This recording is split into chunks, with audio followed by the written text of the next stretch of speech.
just settling in. I'd like to welcome you to the Village Council meeting of Monday, February 10th, 2020. Will the clerk please call the roll?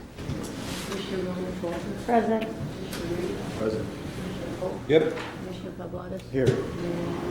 Here, thank you. Let's all stand for the Pledge of Allegiance.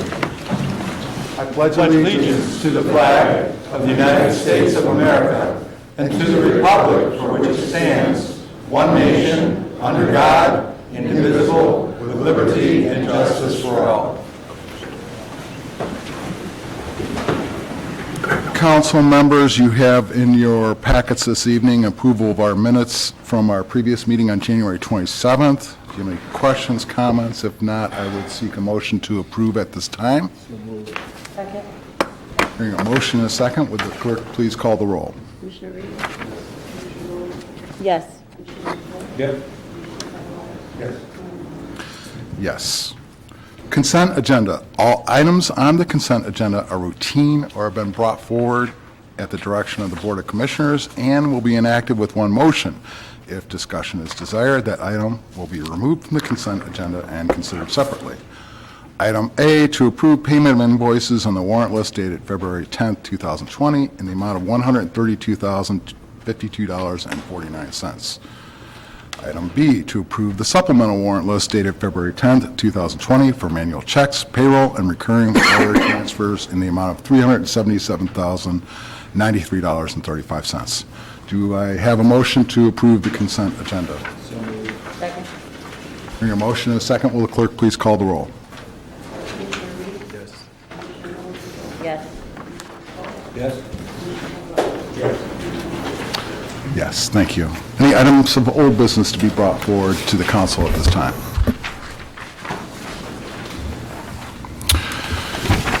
Next on our agenda is the board, commission, and committee recommendations.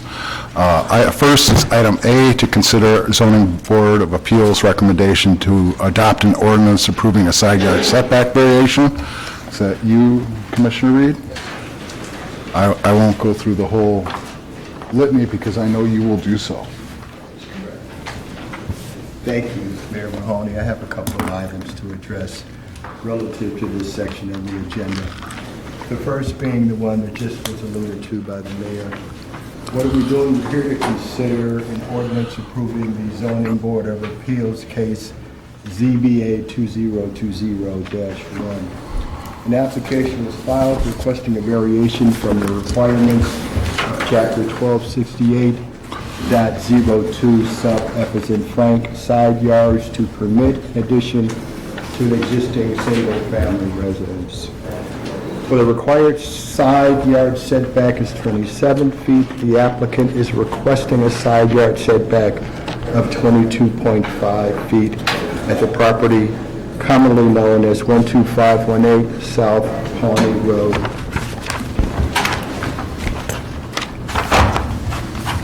As noted, the applicant proposes to build an approximately 32 by 49 and a half addition with the setback of 22.5 feet from the side lot line rather than the required 27-foot setback. The existing structure fully conforms to all required setbacks. There is a steep grade at the rear and north side of the property. The property is irregularly shaped with 150 feet of lot width at the front lot line and 226 feet at the rear lot line. However, the side yard setbacks are calculated by the lot width at the existing front building line and not at the front line. The lot has approximately 180 feet of lot width at the building front line. As such, the required 15% setback is 27 feet. Commissioner, would you like to use this microphone? Yeah, that's probably. Actually, if everybody can, just with all these people, it's real hard to hear. Okay.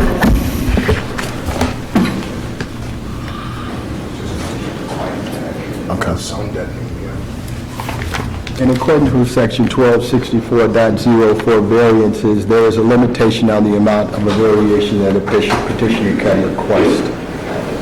Chapter 1264.04E is an act which states to permit a front yard or rear yard less than that required by the zoning code, but such variance shall not exceed 33% of the depth of the front yard, the depth of the rear yard, or the width of the side yard as required by the code.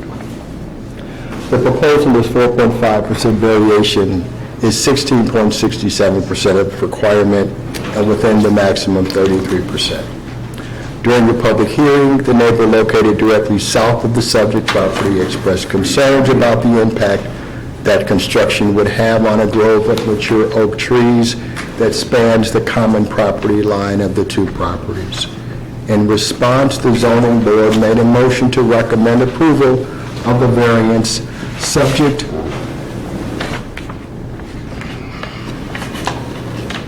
let me rephrase that. During the public hearing, the neighbor located directly south of the subject property expressed concerns about the impact. In response, the zoning board made a motion to recommend approval of the variance subject to the condition that the applicant provide a tree inventory and arborist recommendations regarding tree protection prior to council approval. The applicant has fulfilled this condition, and as such, staff is recommending a new condition for approval. Said condition being, the applicant is to work with staff to further refine the tree inventory and arborist tree preservation recommendations during the building permit process in accordance with section 1460.02 of the code. The zoning board of appeals met on Wednesday, January 8th to consider the variance request and voted 4-0 to recommend approval of the requested 4.5-foot side yard setback variation from the required 27 feet from Chapter 1268.02 F as in Frank of the Code, subject to the condition that the applicant provide a tree inventory and arborist recommendations regarding tree protection prior to council approval. Are there any questions relative to what I've just stated prior to me making a recommended motion? Not yet. Is the petitioner present to give any comment? Is the petitioner present? I'm the architect. Can you step up to the podium? Will there be a microphone shortly?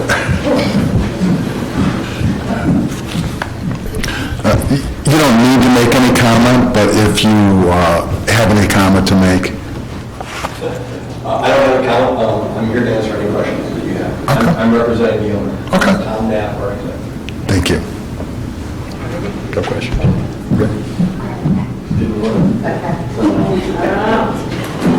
Green light. Debbie, I don't know. Debbie, can you hear me? There's a shot. Are there any questions from the council relative to this matter? If not, I move to approve ordinance 2020.02 for the requested side yard variance of 4.5 feet from the required 27 foot from Chapter 1268.02F of the Village Code to allow for the construction of an addition to the existing home on the property commonly known as 12518 South Pawnee Road, subject to the condition that the applicant is to work with village staff to further refine the tree inventory and arborist tree preservation recommendations as initially set forth in Group Exhibit A during the building permit process in accordance with Section 1460.02 of the Village Code, and would seek a second. I'll give you a second. We have a motion, a second. Anyone else on the council make questions? Do we have any questions of the architect? Again, it's a 4-0 vote. It's a relatively minor variance request. And then there's also been conditions put on the approval if we so vote to approve. So, will the clerk please call the roll? Commissioner Reed? Yes. Commissioner Milovich Walters? Yes. Commissioner Polk? Yes. Commissioner Pavlonis? Yes. Mayor Mahoney? Yes. Thank you. We appreciate you coming to the meeting. Okay, the next thing I have up on the agenda, I'm sure is something that all of you are here to listen to. I know you didn't come to see my smiling face, so let's do it. The first question I always ask of staff is, what are we doing? The second question is, why are we doing it? All right, here's the first question. What are we doing? We're here to consider PC 2019.0/03, which is a proposed amendment to Chapter 1222 of the Village Code. Chapter 1222 addresses the official village comprehensive plan. The proposed amendment before us this evening recommends the comprehensive plan adopted on December 7th of 2009 be revised to incorporate the Western Growth Area Master Plan as an official document of the comprehensive plan. So the next question, why are we doing it? The answer is this.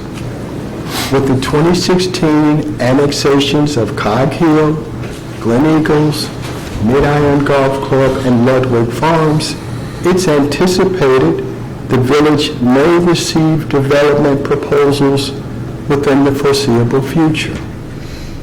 The village's 2009 comprehensive plan addresses the recently annexed western area as a future study area, but does not identify any land use designations or guide decision makers in what type of development should occur in this area.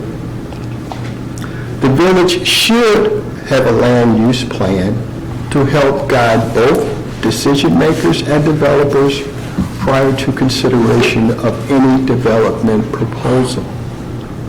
The village began working with Housing and Living Associates in the fall of 2018 to develop the land use plan for the Western Growth area.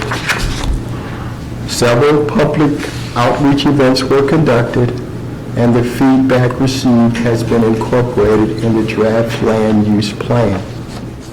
The goal of the plan is to guide the village as it oversees the development of the Western Annex and set expectations as to the type and quality of housing and commercial development that is desired. The plan does not set these expectations in stone, but rather it provides a framework to support future decision-making. The plan also identifies regulatory updates that may or will be necessary to implement the vision. We believe it is essential that the plan provide proper recommendations regarding future residential and commercial projects to ensure that the new growth does not place an economic or financial burden on the village or its residents. The plan in its current form does not, emphasis, does not approve any developments. The plan is intended to guide the Plan Commission and the Village Council as they consider development proposals in the future. The Plan Commission held public hearings regarding the application on November 21st, December 17th of 2019, and again on January 16th of 2020. Multiple residents attended the hearings, and several voiced concerns about the proposed, plan. The minutes of the Plan Commission meetings reflect the comments received and discussed during the hearings. These minutes, along with the correspondence, have been presented to the Village Council for its review. The attached draft plan has been revised to address certain requested revisions. I will only address one of them. The Plan Commission voted to recommend that your draft be revised to address requested revisions to the map in addition to certain other pages regarding maps. The maps have been revised accordingly. There are certain other issues that will be addressed by Mr. Halsey because he obviously is the expert, and I could sit up here and tell you some lies, but they wouldn't be true. So, John, if you don't mind, if you could take it over and address what I have not. Unless you wanted to say something. No, that's perfect.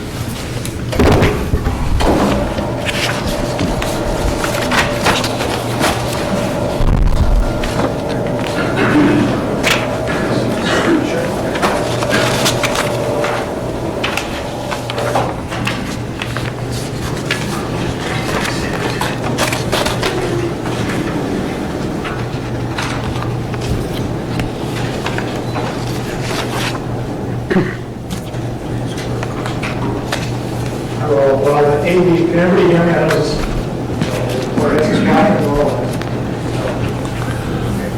We just need to invest in better infrastructure. I've never been told I couldn't be heard, so I will speak up if I can. If you can't hear me, let me know. I apologize for turning this way.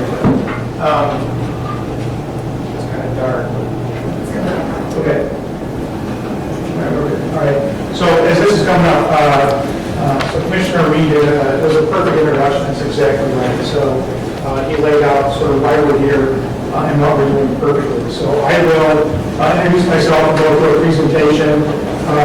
I'll let you know sort of what we got here, the overview of the plan, the content of the plan, and then I'll be able to stop to any questions the board might have.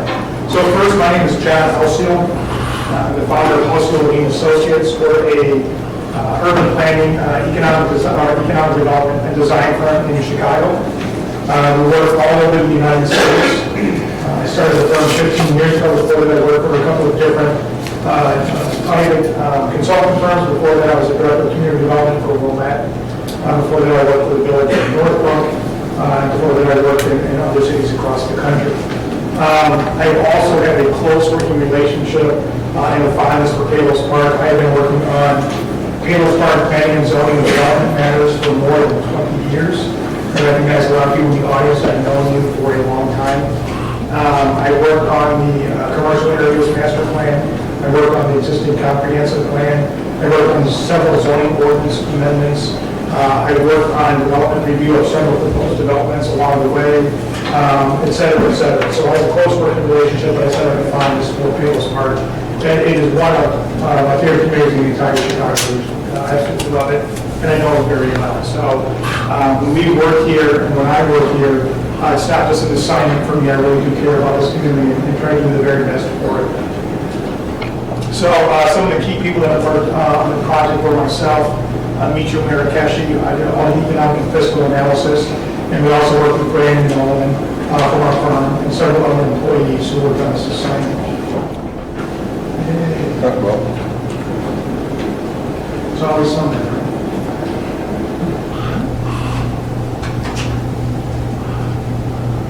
You call that the perversity of inanimate objects.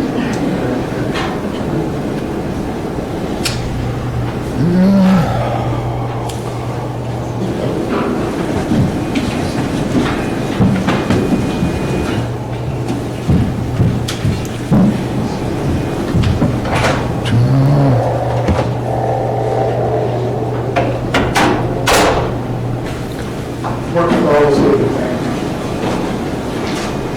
Meanwhile, while that's getting fired up again, as Commissioner Reed said, we had, for those who've been working on this for more than a year, the plan as it currently exists has been available on the village's website for several months.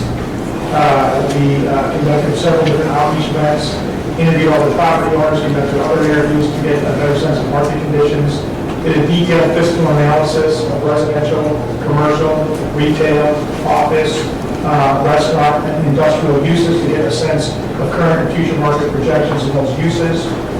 We held several open houses here at Village Hall. Both of the ones that we did were very heavily attended, and then that rolled into 3 separate meeting dates over November, December, and January with the Planning Commission as part of the public hearing process. So at each one of the events, we've got comment cards. As Commissioner Reed said, we got a lot of those comment cards and provided feedback into the plan based on feedback from residents. So I'm going to give you a quick overview about the project. And again, it's been on the website for months, so you're probably pretty familiar with it. The area we're talking about is what we call the Western Grove area. This is the area, or a portion of the area that lies west of Bell Road. The plan does not include any of the areas east of Bell Road. No part of the village or unincorporated areas east of Bell Road are any part of this plan. So we're only talking about the areas to the west. We're talking about 1,500 acres. As Mr. Reed indicated, it's Cog Hill, Glen Eagles, Mid-Island, and Ludwig Farm. These four properties comprise about 1,500 acres, 1446. We're not talking about whether they should or shouldn't be annexed into the village or what that's going to look like. They were annexed in 2016 into the village of Palos Park. So they are in the village proper. Again, these are several large tracts of land under single ownership. That's a really unique opportunity. You'd be hard pressed to find in the Chicago region 1,400 acres that belong to a community that didn't have any governing plan that were owned by only 4 entities. It really is a very, very unique situation that we're faced with. So we had a series of open houses, like I said, key person interviews and property owner interviews. This is done by the Public Works Act, where people provide feedback, and we had 3 public hearings, meetings with the Plan Commission over the last 3 months. Some things about the plan to keep in mind. The plan does not change any zoning. Right? This is not regulatory. As Mr. Reed indicated, this is part of the comprehensive plan. So we addendum to the existing comprehensive plan. Your existing comprehensive plan is over a decade old. And what a comprehensive plan is, the best way to think about it is it's a foundation for decision making. It's not a subdivision code, it is not a zoning ordinance, it's not a building code, it is not a proposed development. It is a plan through which the community can use to help make decisions in the future. All right, it's a guiding document. It doesn't change the zoning. So it doesn't change the zoning on the ground. The zoning on the ground right now is R1A, and this does not change the R1A zoning. If someone wanted to come in and buy property on R1A, they could build on it. As long as they know the zoning code, they could pull a permit and do it as of right. Okay? Design development guidelines and regulations. After the plan is adopted, in whatever form it's adopted in, we're then going to do 2 things right away. Develop design guidelines to ensure the quality of anything that gets built. What are the design guidelines for the public areas and private buildings to be built? We want to make sure that anything that's built, regardless of the product, is a very, very high quality. These design guidelines will require that.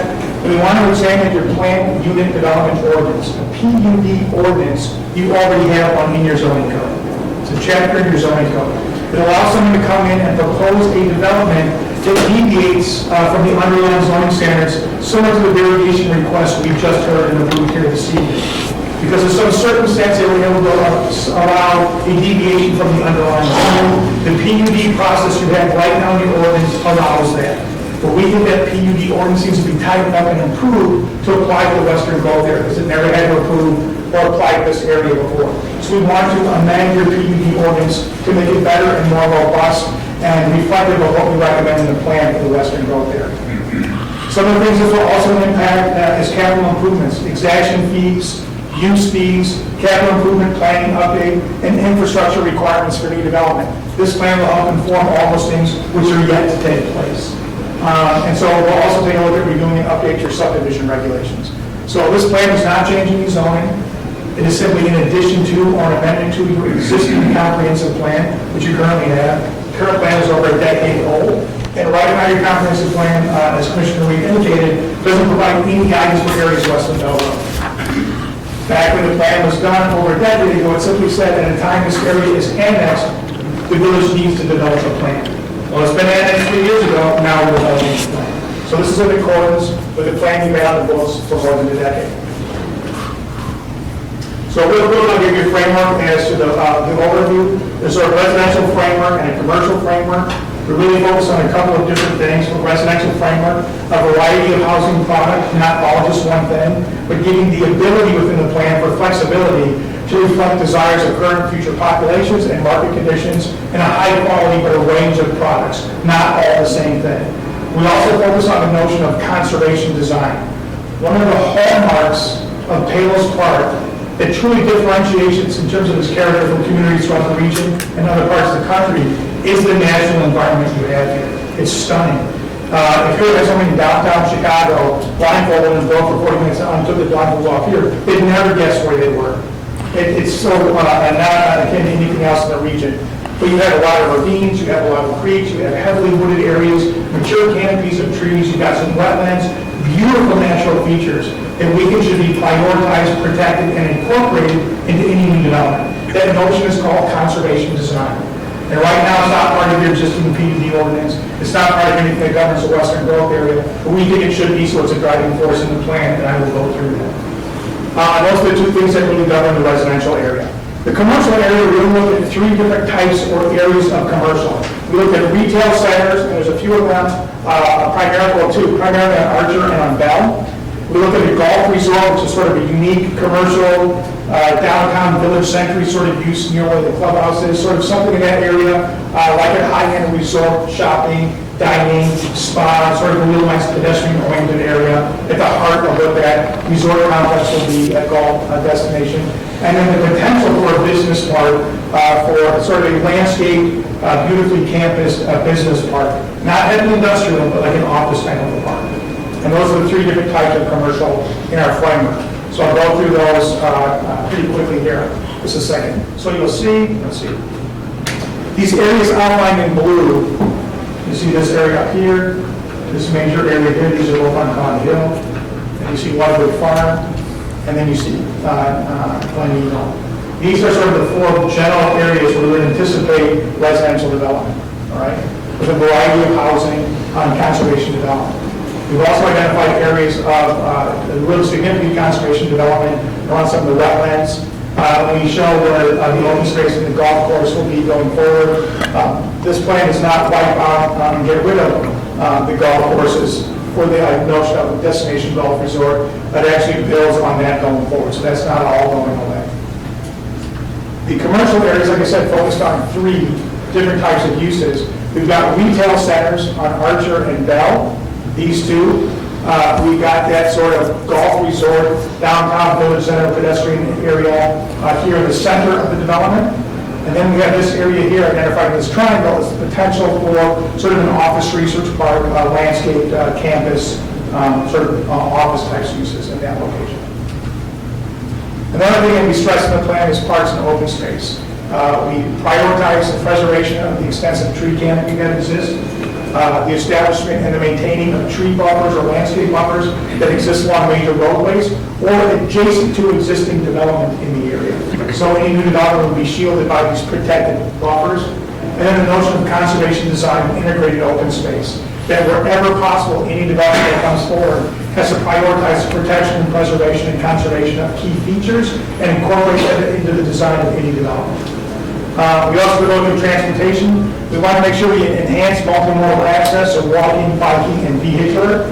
We suggest a lot of different connections that we think we need to be made, and we propose several different cross-sections for roads, so to the extent possible, we maintain that rural, low-key cross-section into the development and recommend improvements for Bell and McCarthy Road when those developments are made at some point by DOT. We do not want this to be an isolated development.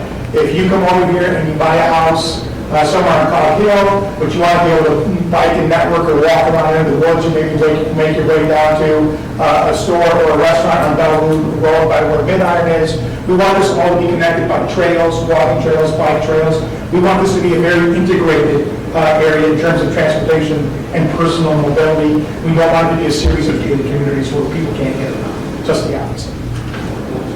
So this indicates some of the key connections that we've identified, some of the key intersections that we think need to be improved. We also want to prioritize connection to the CalSTAG Trail and other regional trail networks, and as much bicycle connectivity as we can get to the extensive trail network that exists in the Forest Reserve District. This is one of the region's top recreational mountain biking destinations, without question. So this shows in the plan some of the connections that we anticipate being made as development comes online. So it comes across as a very integrated western growth area and not a series of isolated, separate, non-connected developments. So I want to go through what the notion is for conservation design, because this is a key theme. And to pick up on what was already been said, after this, we want to go back and tighten up and improve your PUD ordinance. Right now, there are no standards in there per se about conservation design, and we want to change that so we can actually put some teeth to this. So conservation design is sort of a neighborhood approach. It preserves open spaces and natural features. It has pockets of more intense development rather than sort of homogeneous development wiping out everything. All right, you don't want to come in and clear cut or chop everything up into lots that cover the whole area, but we want to say this is a valued natural stand of trees. Let's protect them and count an open space so you can't take those trees down. If they were on someone's private property, they can probably come down. So we want to protect the environmental features. You can be density neutral, so you can preserve large areas of land and keep the development on the areas while preserving what's specified naturally. It's the most common type of development when you try to do environmental preservation and protection. You share association or ownership or public ownership of these large natural features, so they are maintained and protected in perpetuity over time. And that just is not the aesthetics of a tree canopy, but the necessary ecological systems that those things provide. Stormwater mitigation, natural hazard mitigation, natural irrigation and absorption of stormwater, the wildlife habitat and densely forested or heavily wooded areas. The key is to protect these, not only because they look nice, but because ecologically they have a very serious function in the field market. And by having this traditional 1 acre development, for instance, if someone were to come in and have the whole thing just chopped up into 1 acre lots, or all private ownership, it's all private ownership. There's no publicly held common lands that would be preserved for environmental purposes. Historically, the 1 acres in the village, a lot of it was due to the need for well and septic, which is not an issue going forward as a necessity. These are illustrations of conservation design. This is not a proposed development for the Western Growth Area. There is no proposed development for the Western Growth Area. But this is something to illustrate the notion of what conservation design is. So you'll see a tract of land, you see it on the left and the right, it's the same tract of land. You can see these naturally heavily wooded areas in dark green. One solution is to come in and put a big loop road, everybody gets a 1 acre or more. Everything is held under private ownership and it looks like that on the left. The other idea is to, what is over on the right, and that is to have the same number of units, have it on a fraction of the land under private ownership, and then you have all the areas, the preserves, the wildlife meadows, the heavily mature trees, the creek corridor. These are all protected open spaces, same density over the entire development, but in one you preserve 60% of the land for open space, and the other one you don't preserve any of it for open space. Ian McCart developed this area. If you think people in Palos are pretty minded about the environment, there's a book called Design with Nature. You can probably check it out online. It's written by a planner named Ian McCart. He's the grandfather or the godfather of environmental planning in the United States and echoed his work across the world. But look up Ian McCart, Design with Nature. This notion is called suitability analysis, where you first identify the areas that are not suitable for development and take them offline. And say we're protecting these for other things that are not suitable. Then you see what's left over, which is suitable for development. That was sort of the grounding for conservation design. So here's another example, okay? So you've got the area off of the same piece of property that heavily developed. You can see the water coming through here at the creek. You can see the heavily developed mature canopies in the dark green. And then the light green or the yellow is areas that could be developed or prairie land. So on the far left, you've got traditional 1 acre lot. This area, you've got 18 lots and 18 acre piece of property.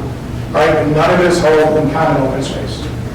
You've got the middle one there, which is our age-targeted community. In this example, 33% density increase is now has 24 lots, but 60% is undivided open space. So the middle one actually has 24 lots. First one has 18, no open space. The middle example has 24 lots, a 32% increase, and 60% of the land is protected. And the last one, you've got 36 lots, even smaller ones, and over 70% of that land is protected as naturalized open space and environmental features. So what this demonstrates, again, this is not a proposed development, it demonstrates the idea of conservation development. And the reason we put it in the plan, that if in the future development is proposed, and it comes to the Plan Commission for public hearing, and residents are legally noticed, and people pack this room to hear the developer's proposal, one of the things the plan says is, how are you doing your job to incorporate conservation development, protect those environmental features in wooded areas and wetlands and prairie land in your proposed development? And if the answer is, well, we're not doing it, we're going to wipe it out, they likely won't get approved. So, for the first time, the plan has the notion of protecting these features. This is one more, even more concentration development, another example. This isn't this here, but I'll give you an example from the region Prairie Crossing. It's in the Chicago region, it's out west. It's a mix of single family and condominiums. Lot sizes range from 5,000 to 15,000. Total number of units is 411 units in this existing development that's on the ground. There's 359 single family lots. There's 59 condominiums. The residential amounts to 135 acres, or 20% of the development. Commercial industrial is about 11%, 73 acres. And open space is 470 acres, or almost 70% of this development. But the density is 3 dwelling units per acre. And the 70% of it is open space. Here's a plan for what Prairie Crossing looks like. And that's what it looks like right there, protecting the waterlands, the natural prairies, the creek corridors, and the mature canopies of trees. So 3 dwelling units per acre, 70% open space. So there's examples of this across the country and in the region actually working very well. So here's examples of what some of Prairie Crossing looks like.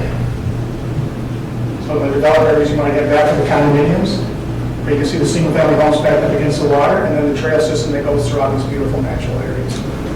Again, an example of conservation development. Housing choice and development density, this is another thing we looked at. Just a little background, you heard it throughout, some people said 1 acre zoning. Undeveloped Palos Park is currently zoned R1A, as is the western growth area, but less than 1/3 of all residential units in Palos Park are on lots of 1 acre or more. So 2/3, it's about just shy of 70%, 68% or something of residential properties in Palos Park are not even an acre. They're smaller than an acre, some significantly smaller than an acre. So I know there's sort of a romantic notion that everything in Palos Park is 1 acre lots. It's not. Only about 1/3 are, 2/3 are not. So there's more that are less than 1 acre than there are that are 1 acre over.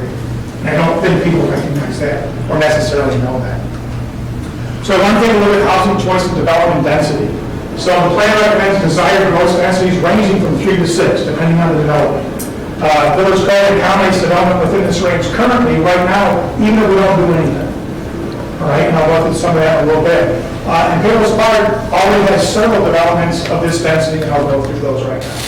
So again, we're not changing the zoning, even if we didn't change the PUD. Right now, the village's zoning ordinance through the PUD process accommodates developments in the ranges we're talking about, and they exist on the ground now. And only about 1/3 of lots that do exist are 1 acre or more, 2/3 are not. So otherwise, 4 dwelling units per acre currently exist. Here's pictures of it already in the village. Brookside, 5.6 dwelling units per acre. The Commons, 5.2 dwelling units per acre. And the core, including the assisted living piece, is 7 dwelling units per acre. So again, these are examples, again, there is no proposed development, but even the existing Palos Park, the sort of the core area, the older area, historic Palos Park, has majority of the homes are now single-family 1 acre lots, they're less. And you have developments that exceed the ranges the plan would even accommodate. So there's a mix of development types and residential neighborhood types and unit types that currently exist that reflect a lot of what we're talking about in the western Gulf area. So one of the things we did before we did anything was do fiscal and market considerations. We wanted to make sure that this plan reflected market realities and a realistic, viable development. We also wanted to make sure that any plan that was approved going forward was guidance for development that might be proposed that didn't put an economic burden on existing village residents or village services and overtax them, not only just in terms of monetary taxing, but the delivery of services and infrastructure to any new developed areas. We had to make sure it didn't do that. So a comprehensive fiscal impact analysis was done before we did anything else. We very detailed market studies that looked at residential, retail, office, and industrial uses. The plan is informed by key findings and a fiscal impact and market analysis. We looked at everything from linear foot of utility extension, school impact fees, police fire. We looked at everything. So we have a matrix looking at every component and variable of fiscal impact and development. unit size, price point, market, everything. And again, we weren't trying to propose a development. We just wanted to make sure we had a threshold that was viable in terms of marketplace and viable in terms of revenue for the village and not hurting the village financially. So the plan is informed by key findings and fiscal impact and represents sort of a smart growth approach to planning. Smart growth development is a more efficient use of land, it's a mixture of homes and businesses. Compact uses are located closer together as opposed to spread way out. Better connections between streets and neighborhoods. Conventional development is a less efficient use of land. Homes, schools, and businesses are further separated, and designated areas are primarily for driving.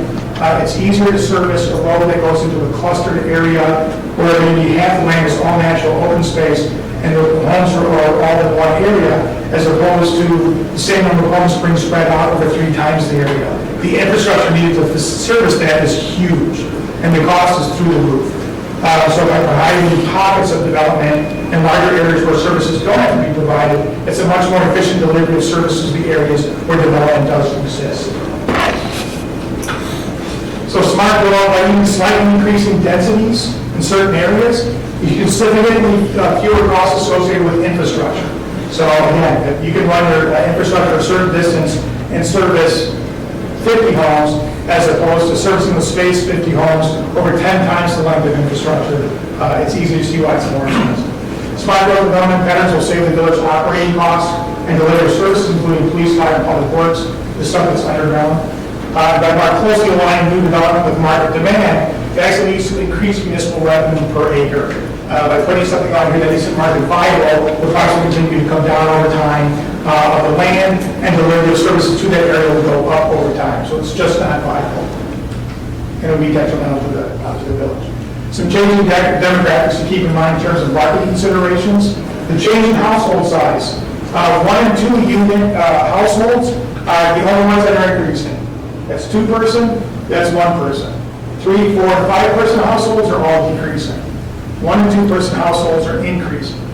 And so one of the things that's interesting is that a lot of people think of single family households as a widower or somebody fresh out of college or isn't in the workplace, yes, but 65% of single person households are working age in the workforce. 65%. That number really surprises people. So 65% of the people who live in a single-family household are working. They're not retired, they're actively engaged in that community and working. I think that's an important number. It surprises people. But we have to look at these types of things when we look at development over the course of 10, 20, 30 years in an area. The other thing to take a look at is consumer preferences. People want smaller lot sizes. The trend is pretty clear. So there is a growing trend, has been for a while, where people want smaller lot sizes as a choice, not because of what's available. When given a choice of what's available, they opt for, or an increased number of people are opting for decreased lot sizes. And then we need to ask people, look at national trends as to what people consider, key considerations when they're looking at purchasing a home. And if you talk to people 55 and older, the top one is, I want a smaller home. 5, the biggest. Next one is, I want lower home maintenance. That's the next one. The third one is, I want higher quality home. I think that's important.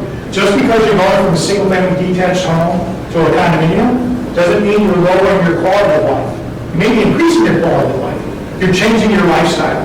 You're going from a single-family home on a lot to a condominium in a building with common areas. You're changing your lifestyle, but your quality of life, I'm going to say, I want it to go up. Okay, it's not like, well, there's some crumbling old apartments that have been around since the 70s, you can always move to those. Then I'm not only changing my lifestyle, I'm changing my quality of life. So providing really high quality, smaller homes with lower maintenance are the driving force or consideration of purchases for 55-year-olds and on up. So these are market trends. These are things we can't ignore. To develop a plan that flew in the face of these trends is just putting your head in the sand, and it's going to be producing a plan that's not economically or market viable now or in the future, and it would not service the village well. So what I got to do here, Mr. President, or excuse me, Mr. President. Congratulations. Congratulations. But the overview of the plan is a snapshot, the process picking up on the Commissioner Reese as to how we got here and why we're doing it. I tried to go over what the elements of the plan were They will serve as those guideboard posts when the village, the plan commission, or board level review a proposed development. I want to underscore we're not changing the zoning. I want to underscore we are not proposing any development. I want to underscore there is no pending development that anybody is aware of. This is simply an amendment to and an addition to your over 10-year-old comprehensive plan. And back when it was done 11 years ago, it said, when this area is annexed, you've got to develop a plan for it.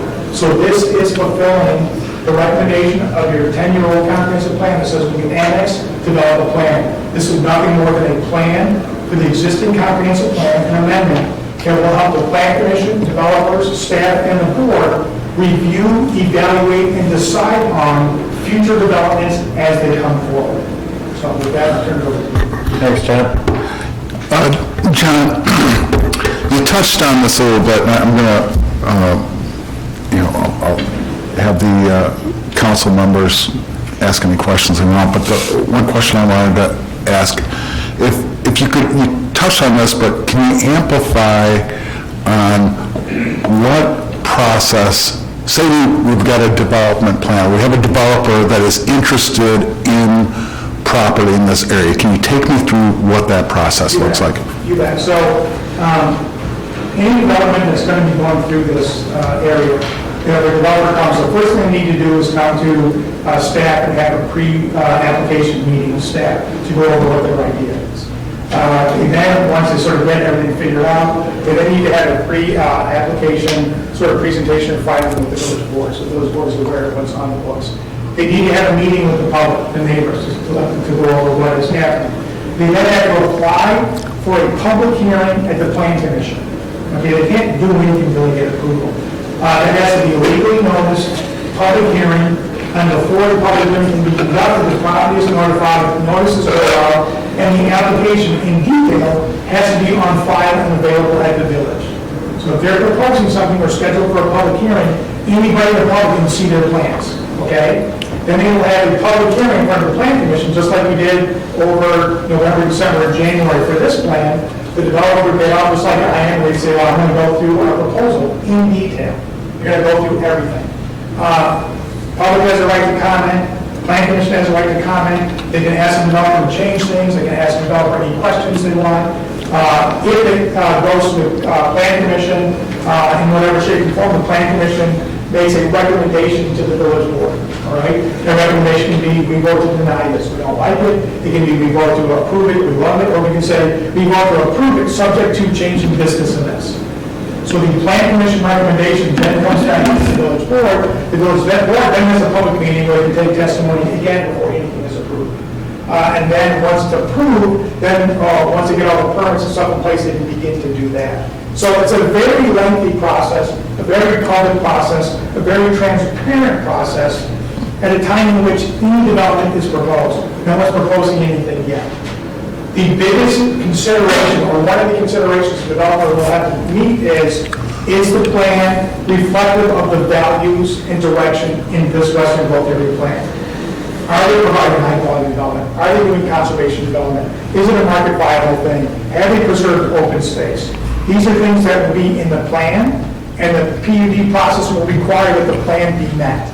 So it will be a tool for evaluating the merits of a proposal, will be this document that's directed by and dictated by the codified PUD ordinance. So that's before anybody can do one shovel or anything or building permit. So all that has to be done.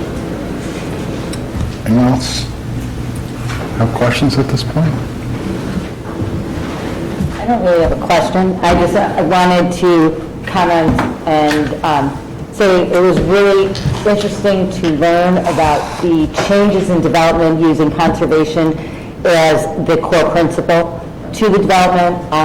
My history getting involved in the village when I moved here started in that arena.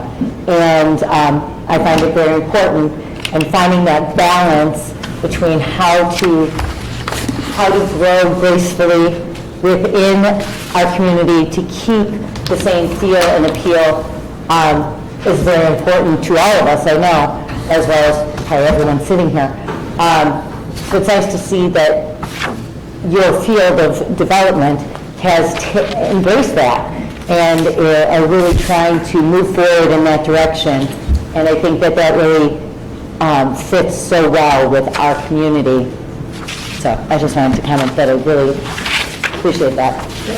And just to pick up on that, I think it's in the document, where the very beginning of the document, we established what we say are our core values. And those core values drive everything in the plan. And one of those is the natural environment, the open space, and mature wood trees. But that is such a characteristic and a hallmark of Palos Park that it had to be a driving component of the western growth area. So was fiscal responsibility and being economically solvent and sound like the villages. That area needed to be as well. And high quality development, not just anything that was proposed, but high quality, because Palos Park is. So those are three real core values that we said before we do anything, it's these three things. Now let's take a look at the development plan. And that was one of the three things. And the beauty of all that being in there too is before any developer even wants to come with a preliminary anything, they're going to be reading that area of the comprehensive plan, knowing for a while that they have to meet those things or they won't be considered. Exactly. And so, and that's the hope, at least for me, if I'm no longer sitting on this board at some point in the future, who's ever sitting in my stead knows that what we were trying to do here and are guided by it, like you said. I make some comments. Commissioner Poblanis. I'd like to read a report here that I think is interesting, and then most of you will find interesting. This was from Craig Eyre, the director in the building department, dated February the 2nd of 2007. There was a question asked to the director of the building department, Mr. Eyre, and the question was, how many lots in Palos Park are under 1 acre? And I think you'll find this interesting. Lots less than a quarter acre, 10,889 square feet, there's 495. Lots that are less than a half acre, which is 21,759 square feet, but are 1 acre or more, there's 283. Lots that are 3/4 of an acre, which is 32,669 square feet, but are a half acre or larger, there's 370. And lots that are less than 1 acre, which is 43,559 square feet, but are 3/4 of an acre, 32,670 square feet or larger, there's 329. Lots that are larger than 1 acre are 618. So if you look at the percentage of that, the quarter acre lots that we have are 23.6% of the lots that we have in Palos. The half acre lots that we have are 37.1%. The 3/4 acre lots are 54.8%. And 1 acre or larger are 29.5%. So less than 30% of the lots in Palos Park are 1 acre. Now, most people don't know that. They keep saying we want 1 acre lots here, but we only have 29.5%. If we go into another survey that was done in 2000, this was 2/20 of 2011, and this was done, research was done by Howard Brash, who was our prime surveyor here. Howard says 75% of the lots in Palos Park are under an acre. So this means a lot of variance for smaller lots, so the zoning code became a hardship for many variances. So this is another report that was done that confirms the report that Craig Eyre did in 2007. So I think we all are trying to preserve Palos Park, but it's not 1 acre. It's only 30% 1 acre. And so the quarter acre, half acre, and 3/4 lots are 70% of the existing Palos Park that we know. Now, we all love it, and we say we want to keep it 1 acre, but it's not 1 acre. What we need to keep the aesthetics, and we need to keep the green spaces and the ravines and the creeks, and I think this proposal does that. When you hear cluster housing and things like that, look at the subdivisions that we have already. We have 4. And everybody that lives in these subdivisions at this point are probably 55 and over. So that's a senior citizen housing. It's not Sunrise Nursing Home. This is where people live. They don't have to cut the grass. They don't have to shovel the walks. They can plant flowers if they want, but they can live a lifestyle because they've downsized from Palos Park and they don't want to leave Palos Park. They've lived here their whole life. They've lived here 40 or 50 years, and they want to stay in Palos Park.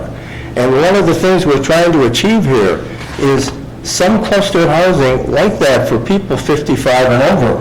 It doesn't say senior living, but the majority of those people that will be in townhomes, not necessarily condominiums, but townhomes, will be in a smaller home that they feel is still Palos Park. They don't want to leave here.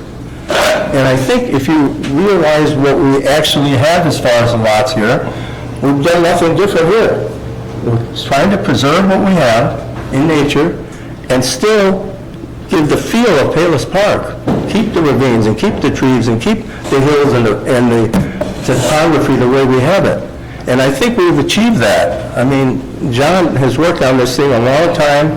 He's a planner that knows our area. It's not new to it. It's not like he's coming here going, what are we going to do in Palos Park? He's put his heart and soul into this. And I think if you all realize that we're not trying to chop down trees or change the topography, we're trying to keep it. We're trying to keep Palos Park in the western annexation the way it is in this portion of Palos Park. And I think we've achieved that here. So I hope you all feel that way too. I don't want you to feel like we're doing something on this east of LaGrange Road that's not the same as the west end. It's the same. And if you realize the numbers, it is exactly the same thing. So I want you to kind of just think about that a little bit and know that we all live in Palos Park and we're all trying to do the best we possibly can for Palos. But we have aging people here. We want to keep them here. We don't want them going somewhere else. So we need to build some areas where they can move to and younger families can come in and afford it. We need to do something that's the same as Palos Park in the east part, keep it the same in the west part. So I hope that helps you a little bit, clarify some of it. It's interesting when we have these two reports because they've never really been utilized. The people didn't realize that. And they keep going back to, we want 1 acre, but we don't have 1 acre, we only have 30% 1 acre. Thank you. Thanks, Commissioner. I just have a couple of words and then I'm done, all right? Because you folks have been sitting here waiting to talk. And you all don't want to hear us ramble on and on and on and on and on. So let me say this and then I'm done, all right? When I first heard about this proposal, I hit the roof. And I'll tell you why, because I thought it was premature. We had just annexed this stuff, and I'm like, what are we doing and why are we doing it? If shovel ain't going into the ground, what are we doing?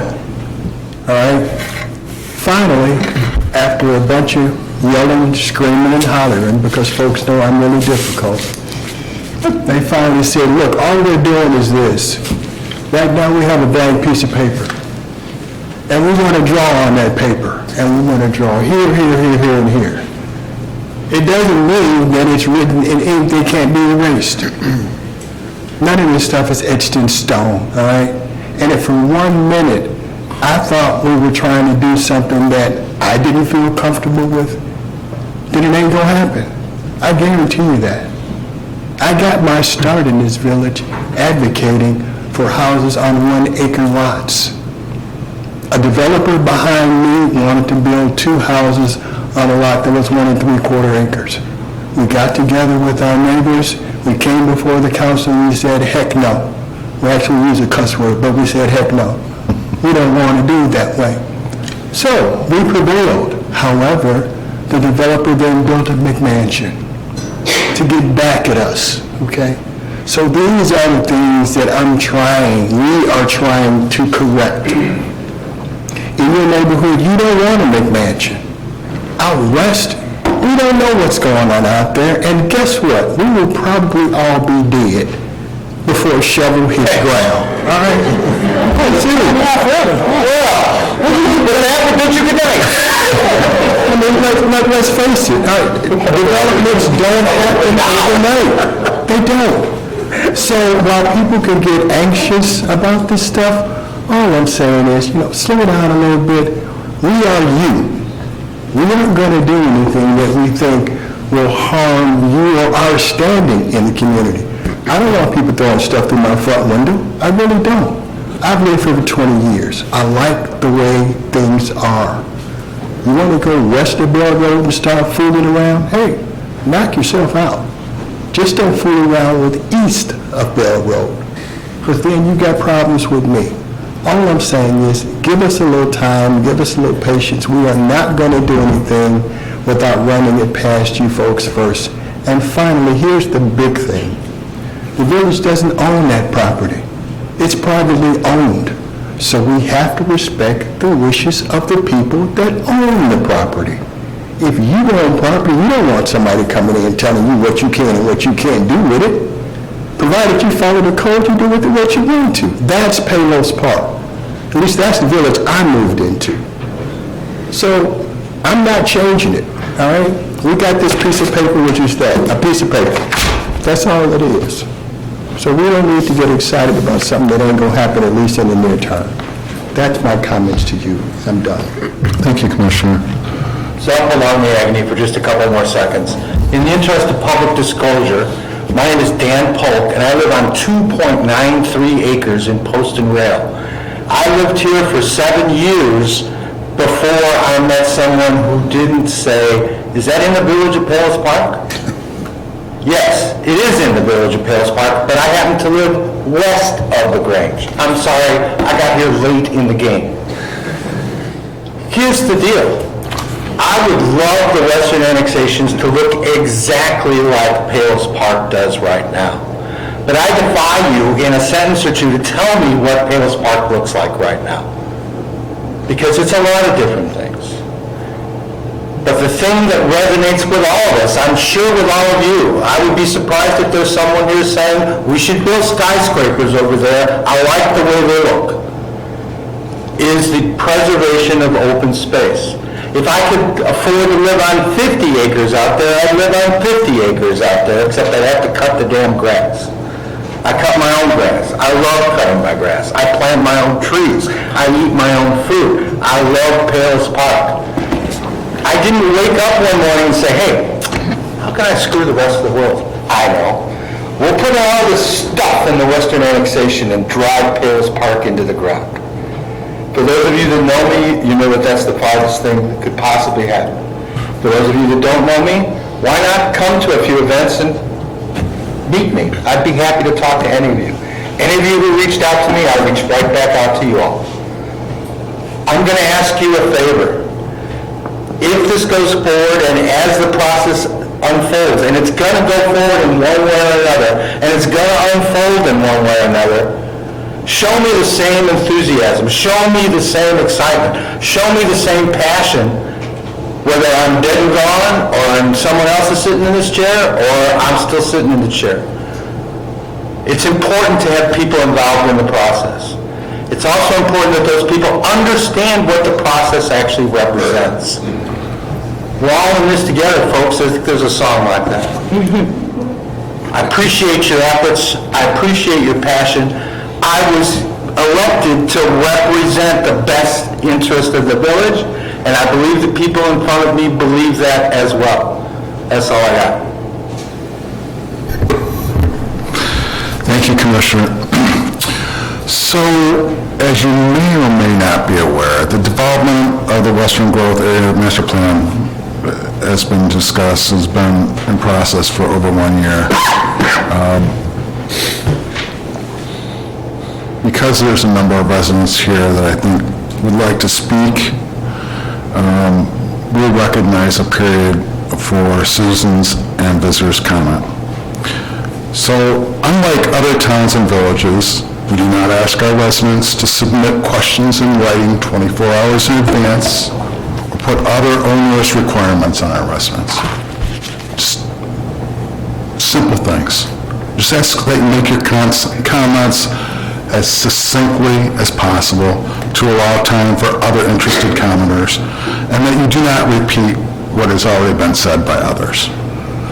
Also, keep in mind that we are asking you to provide your comments. This is not a question and answer format, okay?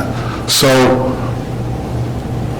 what I'll promise on the other side of the dais is that we, in turn, will listen carefully and consider your comments thoughtfully. I want you to be assured that the Village Council has reviewed, each one of my council members has reviewed all the materials, the petitions that we got tonight, the Plan Commission meeting minutes and correspondence sent to the Planning Commission and Village Council regarding the draft plan, some of which I was still getting 7:20, 7:25, still getting comments. We love this village. We're interested in this village. And I'm also very committed to an open process. So with that, I would like to entertain anyone who would like to come up and address the Village Council. And I just ask that you state your name before you make your comments. You don't have to give your address. Well, my name is Michael Cohen, I live on 93rd Boulevard.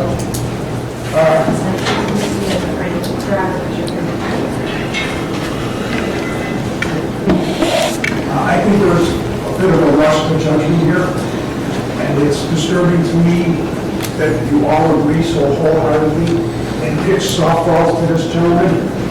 I think we're going to overdevelop this, from what the plans that I see, although they're not plans.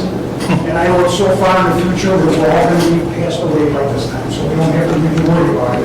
And that you all have our benefits at heart, and the benefits of all the senior citizens, because we don't want to leave the town. This is all about making money. We know this. It's fine to make money, but at what expense? I moved to Palos Park because of dark skies at night, because of the coyotes, the trees, the trails. No business. I don't have to grocery shop here in Palos Park. I can go to godforsaken Orland Park to shop. We don't want this to be Orland Park. We want this to remain Palos Park. That's my opinion. I don't know about anybody else here. But I think we're rushing to this. I think we're in total agreement. I don't see any questions from the board that challenge this gentleman. We've got these ridiculous plans. It sounds like we're going to fill the whole thing up. I just want you to think about this. I don't think anybody's really thinking about this other than the fact is, can we make money? Can we make the fire department bigger, the police department bigger, the streets and sand bigger? It's all about, why do we have to develop? The whole reason that Palos Park exists is because there's no. I think we're making a mistake, and I think we're not thinking this over good. Thank you. Thank you.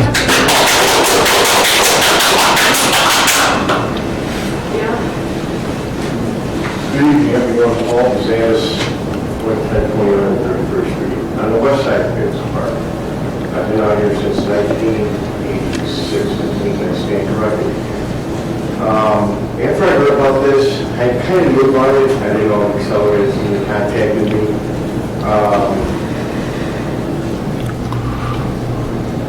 I had to find them, and I did find them. In 1999, I had hired an attorney along with an engineer who resided in the village, Howard Brush. And I had 2.5 acres out west. I wanted to turn it into a PUD. I don't know if anybody was understanding that back then. Anyway,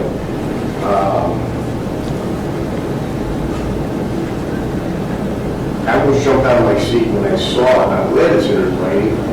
Sewer and water now, because sewer and water is there, that it's time for it to hit 1 acre lots. Bottom line it came down to on 2.5 acres to put 3 homes up.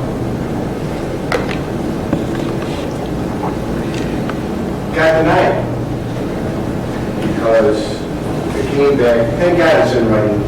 thank God I have a powerful attorney who's on TV quite frequently. I informed him of what's going on here, trying to find out why they're telling me, they told me no back then, and then it got reapplied back in 2012, and got approved for 2 lots, and I'll stand corrected on the date, but around there. When I got told no, sewer was there. I annexed it to the sewer that was there. Yet you're pushing for the 1 acre. The reason I was told no is because Palos Park, and thank God again, it's in writing, from the village, is going to remain a 1 acre residential site rule. I don't know about the percentages of what, less than an acre, quarter acre, so forth and so on. I'm just going by what I was told. So with that aspect, I'm not the only one that was told that, the only one that get presented. Mr. Bassinis, may I interrupt you for 1 second? Do you have a comment on the plan? I have a comment on the plan. I'm against anything less than 1 acre lots. That's my comment. Okay. If I was told no, then it's no. That's it. Thank you. Thank you.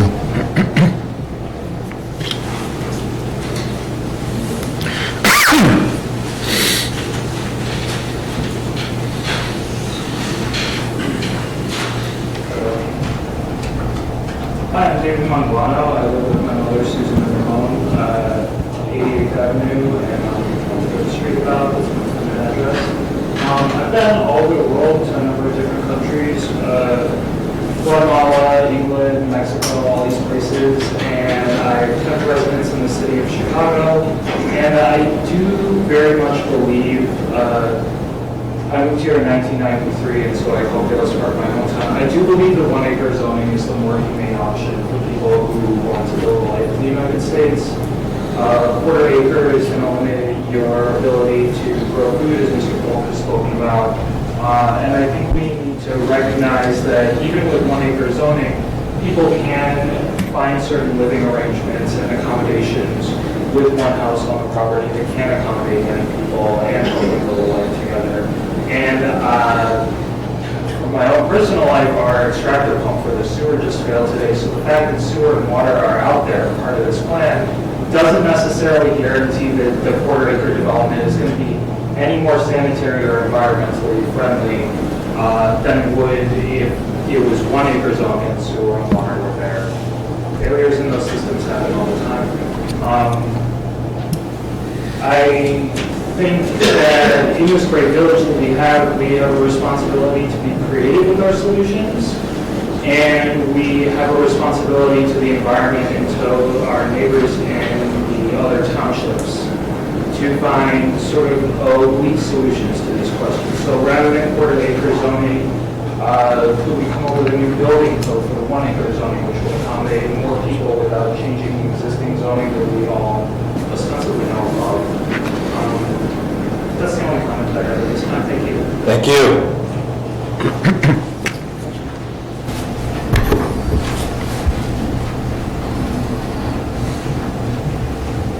Good evening. Angelo Simicopoulos. I've been in the area with my wife just over 25 years. We've raised our kids in Palos Park, out in schools. We love it here. You put up a chart earlier in your presentation, and it kind of showed where single unit homes, single occupant homes, and 2 occupant homes are on the rise versus multiple occupants, like 4 or 5, 3 or 4. And realistically speaking, we came here because we're families, and that's really what drove us to Palos Park. I don't know if, and then I'm going to get to the plan in a second, but if you go south of 135th Street, it gets really crowded really fast. It is a little bit of a sanctuary that we live in here, and we all want to preserve it, as obviously we want to do. My concern of the plan is of the higher density potential if you start building homes for 1 and 2 occupant people. You're going to have a situation where you're going to be overcrowded with what's going on just south of us in Orland Park. Right now it's very crowded, and they're not that far away from us. And I think coming to Palos Park has a strong balance of being away from a higher density area than where we're at right now.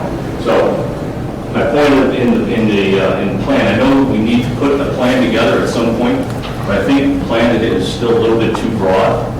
And it would be nice to see how the plan has an effect with what is going on around us. Obviously, we can't control what's going. We control what's only inside Palos Park, but what's going on around us is also having an impact in the area. If you have too high density in Palos Park, you're really going to be really similar to Orland Park, which a lot of us are not there right now. So that's really my point is on the plan. I think it's a little bit too broad, and I think it needs to be revised to look at what the effects of nearby neighborhoods are. Thank you. Thank you.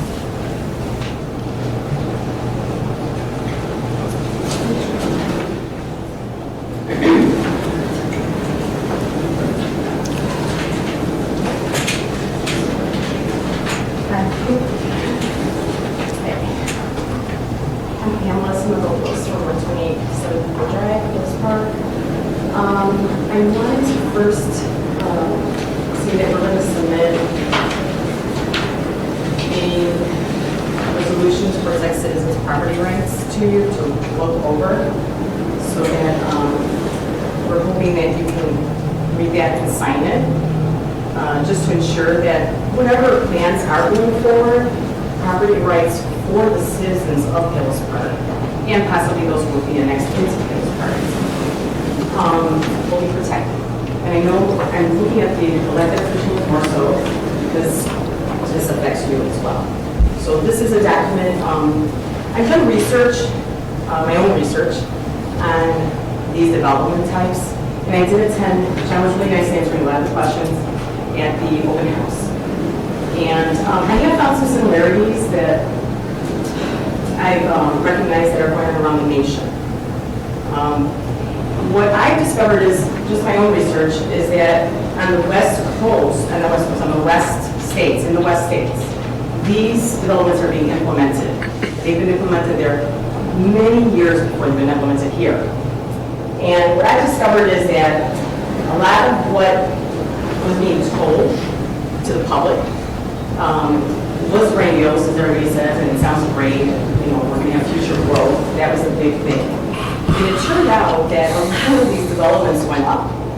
You can look at Anaheim, you can look, they're also in Texas and Austin, they're in different areas. California's gotten hit very hard with these developments.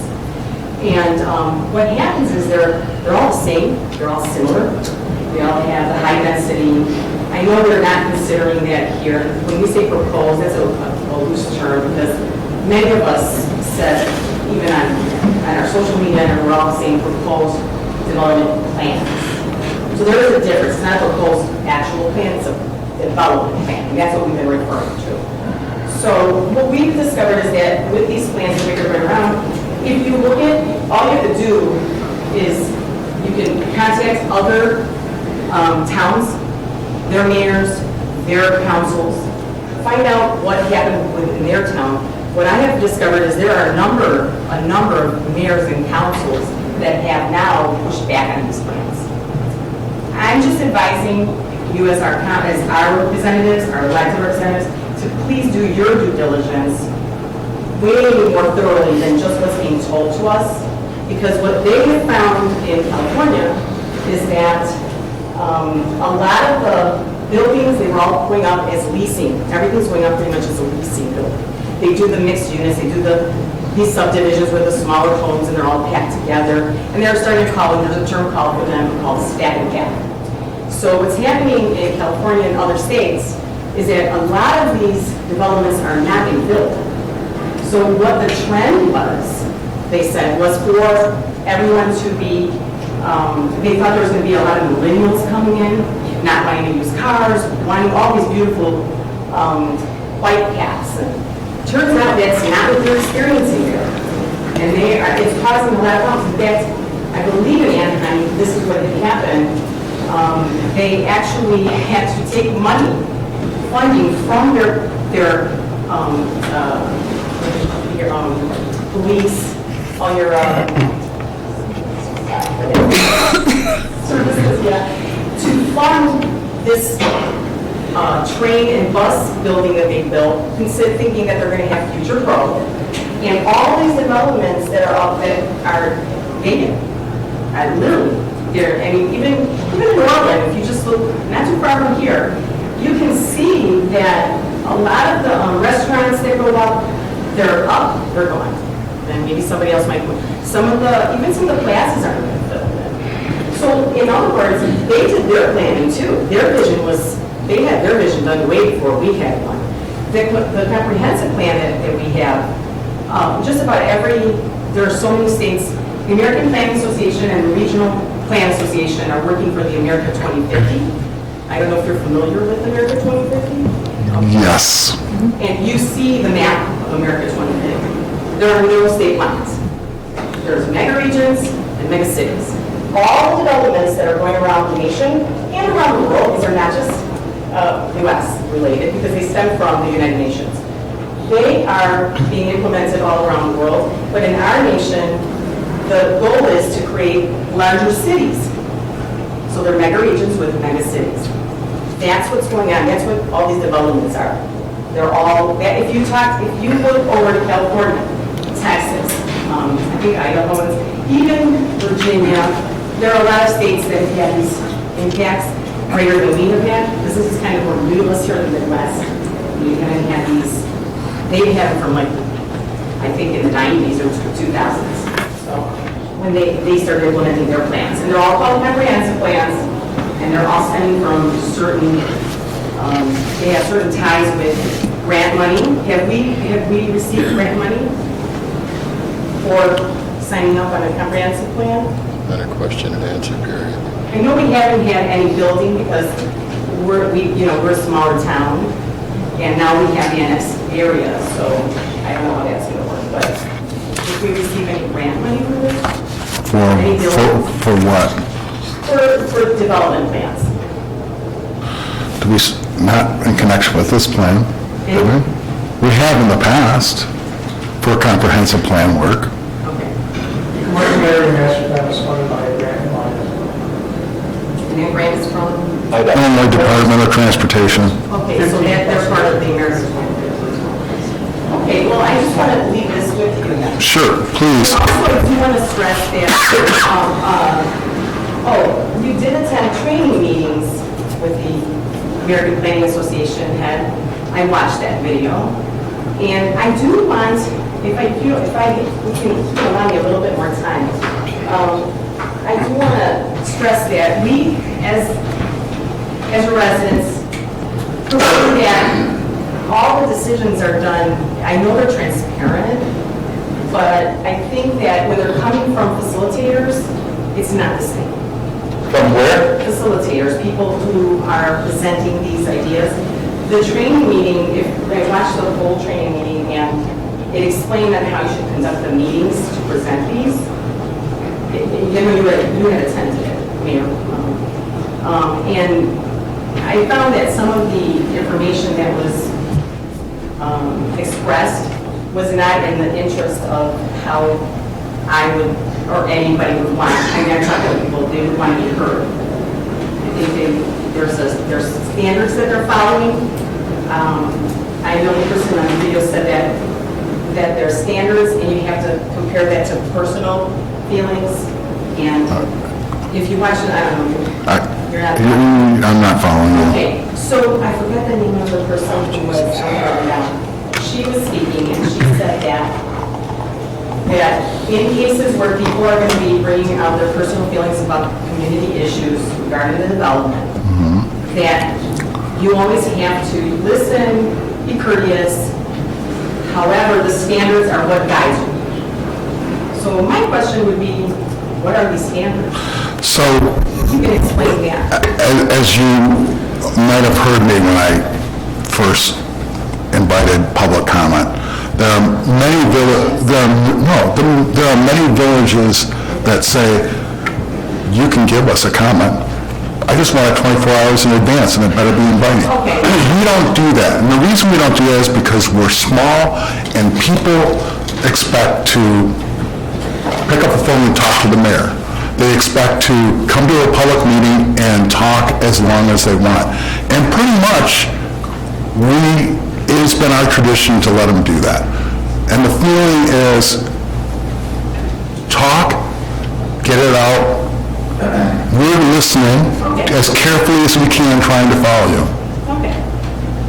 And, any research that you have regarding the issues, we'd love to see. Okay. Obviously, we're looking at our own sources as well. Okay. But, Have you reached out to other towns to see how that worked with them?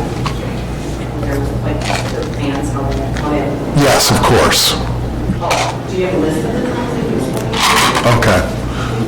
Do you have any other comments? Again, not a question and answer period. Appreciate that, appreciate the time, and I just wanted to say thank you for all your service and everything. I know you guys are looking out for our best interests as well, and you live here, so just wanted to make that clear. So, thank you. Thank you. Next. Yeah, it's my turn.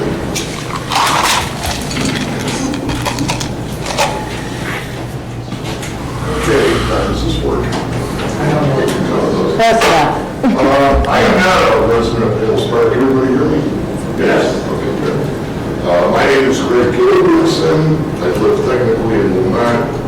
And I'm the homeowner association president of Equestrian Estates. Probably all know Equestrian. 240 homes, 1 acre lots. I want to make a couple points. Number one, this whole deal, and I really want to address the community as much as you may or when this whole thing started with coyotes, eagles, etc. We didn't like it. It didn't look like a scheme. We paid attention, we worked through it, and I'm a retired business owner, and I pride myself on being pragmatic. Seeing where the deal is going, we open the door to your mayor, especially to Rick. And what started out was kind of a distasteful circumstance from my perspective. And ended up with a positive relationship with Palos Park. I didn't know, I knew Palos Park from at the Marine Valley Community College. And smoke weed in forest preserves. I don't want to be the but I didn't know the village at all. And for the last couple of years, we go from your communication. And it's been delightful, frankly. You got a nice mayor, you got a really nice old reactor. Now we're going to have to pay him more. Come on into the village. We'll see what we can do. That's the way John wrote. No, seriously. But a couple of things from an outside perspective for you folks.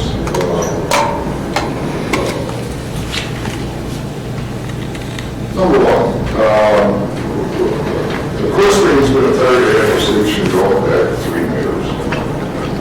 And the door, quite candidly, and I was on the board of Independent, the door was never open correctly with us. And there's more to do this, so we're going to do that. Quick note, we don't know what that means. And just throw it over communication. Quite candidly, I mean, as the property exists, the south side of our subdivision is Forest Preserve and McCarthy. You touch me, there, right across the street, northwest corner of McCarthy, Bell's Village will not, they touch me, I could annex them.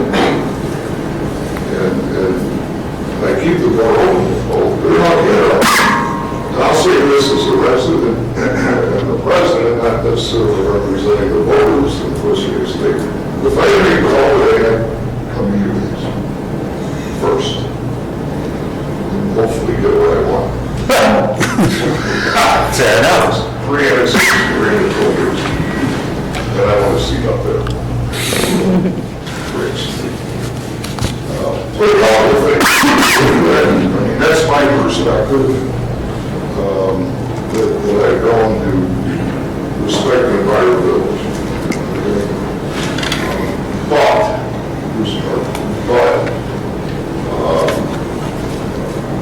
I sat through all three of the presentations in this one. Who benefits the most from high density? The landowners. They saw the chart, 36 homes instead of 14 on an acre. When am I going to sell that acre to the developer? Each Bill is an example, who's building in Lamont. What's that acre worth when it's 36 homes instead of 14? Double, triple. So, this benefits the landowner big. I don't know about real estate taxes. Is it better for the village to become at 36 homes on your lot line? I mean, I just got my reality, we got a good county tax bill, and I want an acre and a quarter. You got the house, you got the land. It doesn't benefit, I expect it might. But you have to make assumptions on the value of the home. So it might be that the village's advantage. Like density. As a neighbor, I get it. There's going to be townhomes, I hope not stacked condos. In part, diversity from our perspective would be nice. Some have, some maybe acre.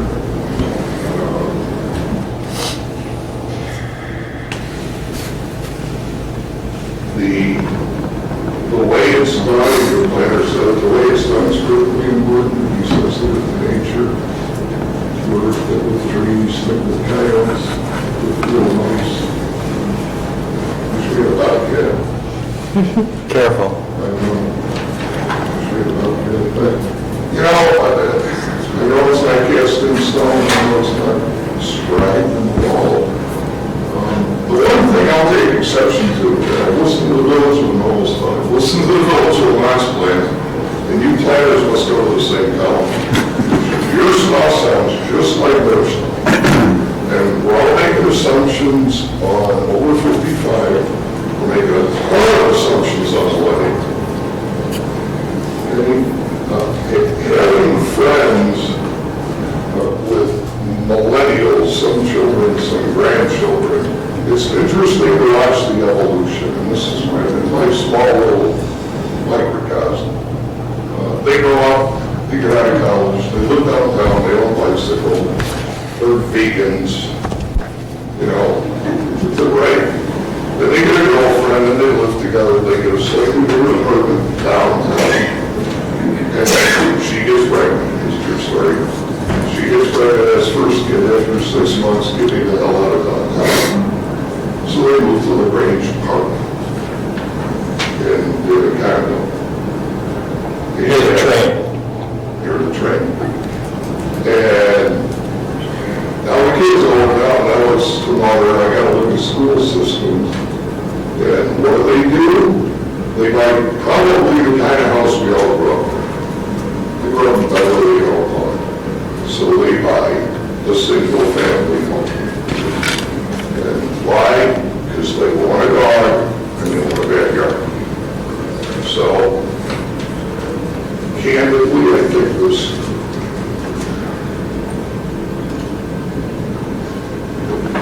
guessing that market, I played market. I mean, that's why I do know that. Guessing the future is no different than assumptions you can make on stock. I can look at today's close, and I can look retrospectively at historical data, and I can try to make assumptions. But I don't know what the future is. So be flexible. Keep us in mind. Somebody needs to play lunch. Thank you. Thank you for coming.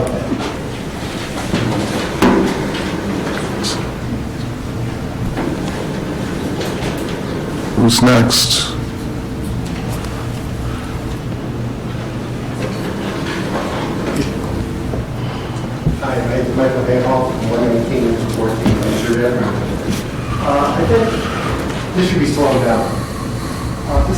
represent like a historic time for Palos Park. If we make a mistake, we can't go back. Once we lose it, we've lost it.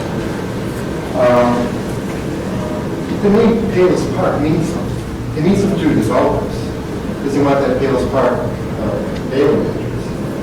But it means a lot more to the village people, residents. People hear people's comments like, I don't have to have a summer house. Palos Park is a summer house. People like, hike, bike. We're going too fast. Talk about the 1 acre lots. The zoning, that 1 acre zoning started in 1946. Some 50s. In the 50s. So how many acre lots, how many less than acre lots have been sold since then? That's the time you should do that percentage. The time we enacted the 1 acre zoning. This village started as a summer house village. There's houses off 119th Avenue, and a lot of people get like 4 tax bills because it was meant to build for the World's Fair, small houses. George Blount's project. You get 4 tax bills. So I think this should go back to the voters. The PLCC will help. We can dig up information. The Prairie Crossing is a good example. We're setting the bar very low right now. All year is 2 to 5 houses per acre. Tulsa zoning is good. They want for the senior living, but it's got to equal 1 acre. If you put 10 houses on an acre, that means 9 acres should go in green space. We can work it out, so we can't have a 1 acre zoning in the cat. We still have villas and row houses. So I think we should revisit this, do a little more studying, and I think a lot more studying. Prairie Cross I've been there. It's very efficient.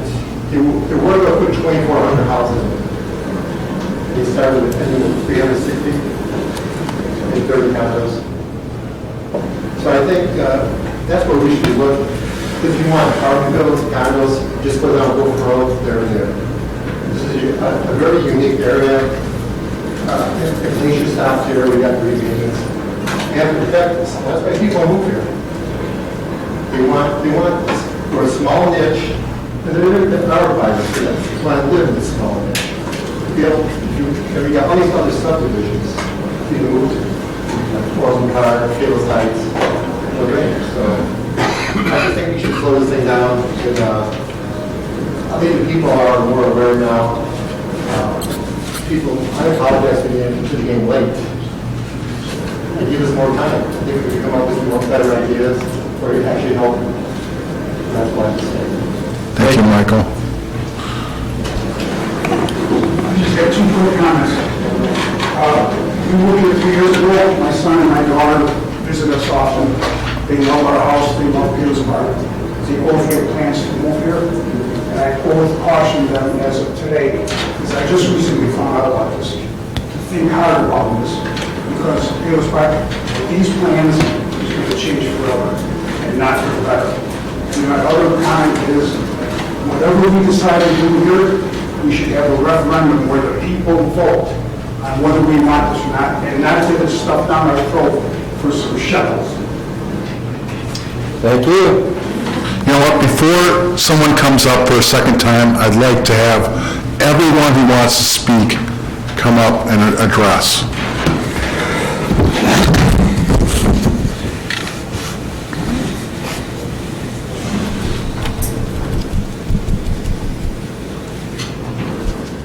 My name is Ralph Miller. I've lived here since 1975, with Andover since 1971. I'm very, very happy to raise my family here. And again, several of you I know.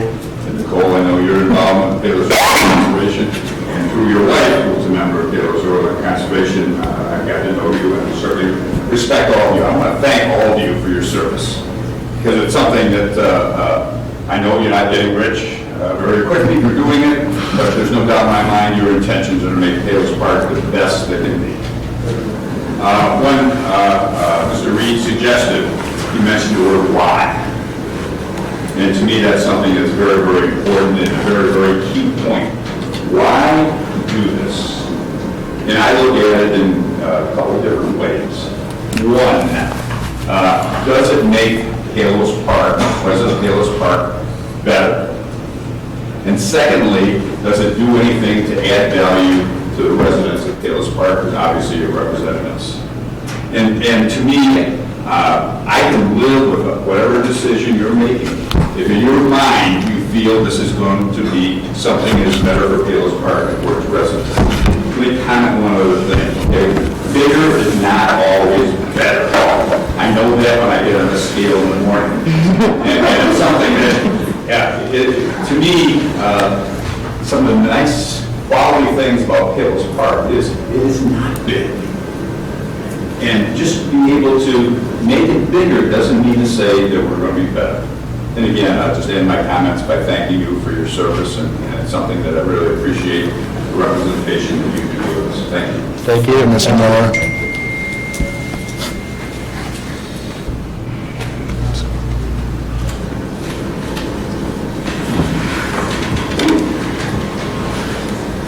My name is Nancy Miller, and I also live in Palos Park. Been here for 40 years.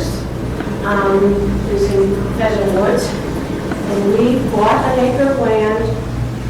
First we paid for it, then we got to build the house we wanted. Okay? It wasn't a planned unit development. My house is not like the one next door with a different color frame and a window in a different spot. It's our house. And we made mistakes, but it's our house. We built it the way we wanted to. I look out my side windows and I don't see a house. I see green trees. That's why I built my house here the way it is. That's what I like about it. I want you to consider, it's called the Corsi Report. The Conservation Committee had a report done by Don Corsi from the University of Chicago on the degradation that happens to present homeowners when density around them increases. And we sent you a copy of the Corsi report, and it's been quoted many times. And I will say one thing about it. It says that the degradation due to dense housing in an area, town, will result in a loss of $250,000 worth of property value to the present residents.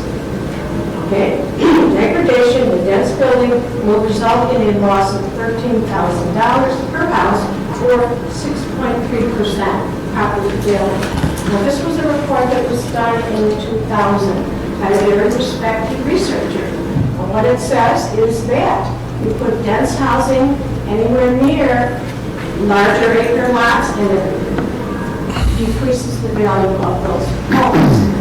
You can look at the report, you can make your own decision about that. When you quote things about Palos Park, see, the western part of St. Palos Park, we all spread ourselves out in the 1 acre zone. Palos, Pheasant Woods, Old Creek Road, Post and Rail, we're all 1 acre. Sort of. No. It's not true. For the most part, we are. I had to be 1 acre. I didn't have a choice. Okay, I had to. I live in Post and Rail. Okay, well, you're at least 1 acre, right? I'm 2.93. Okay, so at least, we're at least. But they're not all that way. Every single. Fair enough. Let's let Mrs. Miller I'm sorry. speak. Every single home in Pheasant Woods is on 1 acre. Some of us are here. It was the way it had to be, and we love it that way. I see no benefit to commercial development in Palos Park.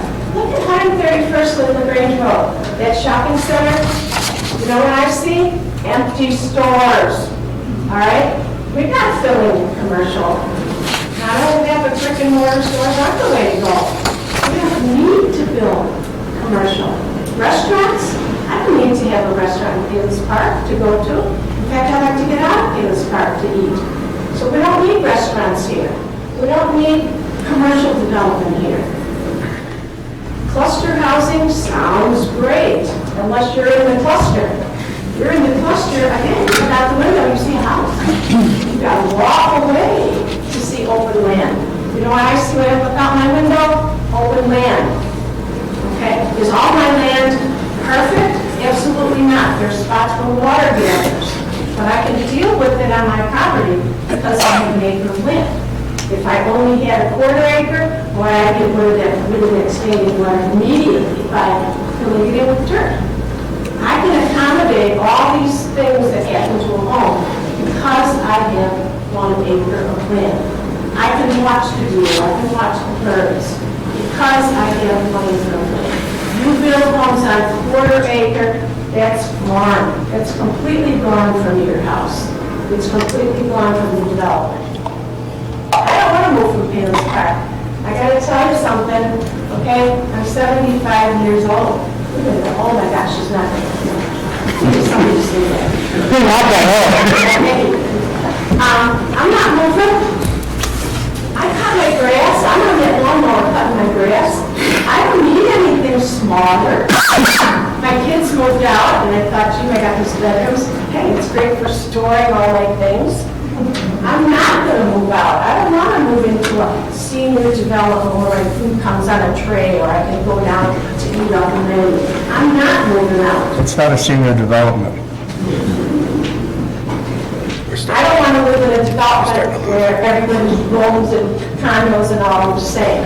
I want to live in my house the way I built it, and I'm going to stay in it, even though I'm old. All right, so I don't like people saying, aging in place.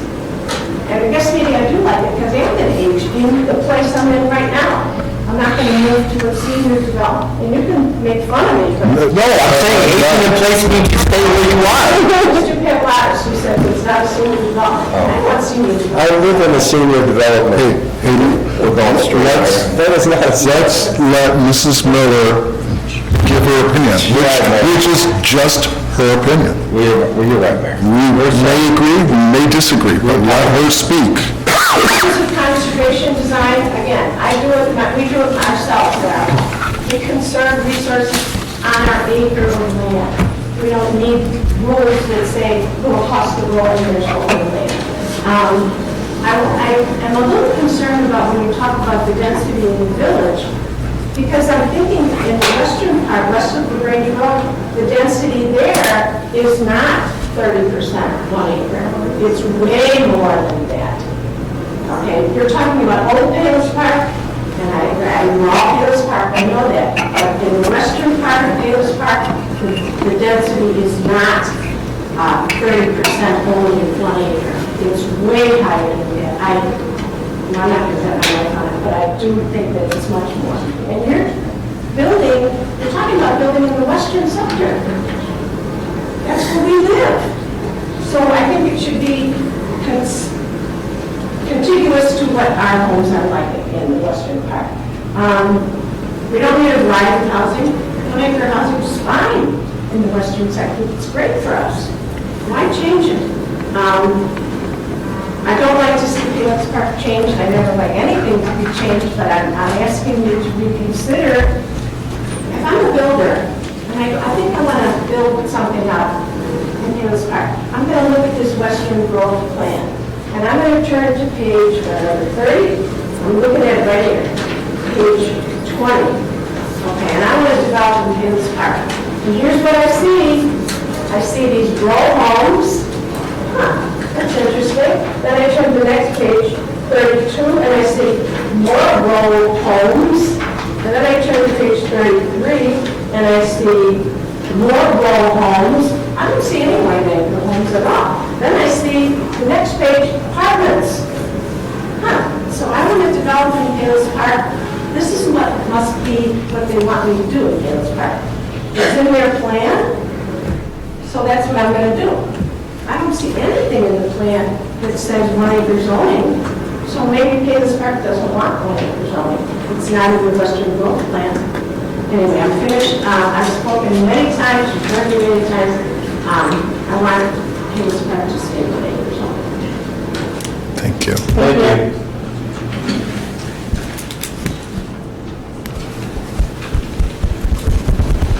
I am certain that we have more people who would like to speak. Please don't be shy.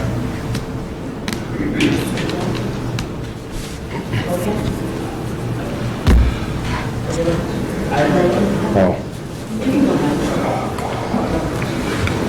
Again, I'm going to just ask you, please don't repeat yourself. Keep it succinct. Thank you. So the M word has been used like twice, millennial, to describe people about my age. And I think there's a lot of guesswork in development and city planning and urban planning about what we want.